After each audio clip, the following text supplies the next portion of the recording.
Merhaba arkadaşlar, hoş geldiniz.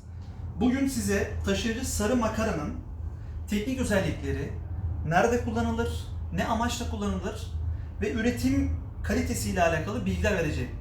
Bu elimde görmüş olduğunuz makara, yurt dışından özel olarak getirilen makinaların ürün transferi esnasında kullanılan makaralardır.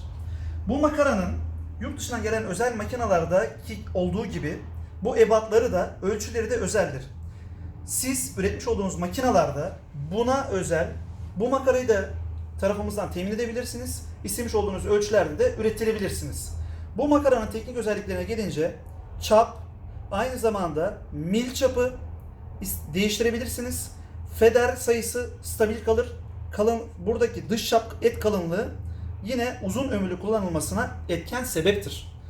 Bu makaranın cam, buna benzer hassas bir ürün transferi için kullanmak isterseniz üzerine kauçuk kaplama işlemi yapabiliriz. Bu makaranın ham maddesi, istemiş olduğunuz makarada ham maddesini istediğiniz ham maddeden kullanabilirsiniz.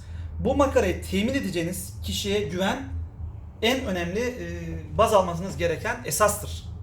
Dolayısıyla bu makaranın çaplarıyla, boylarıyla istemiş olduğunuz her şeklinde üretebiliriz. Kanalımı izlediğiniz için teşekkür ederim. Videoların devamını ve teknik bilgileri almak istiyorsanız lütfen abone olmayı unutmayın.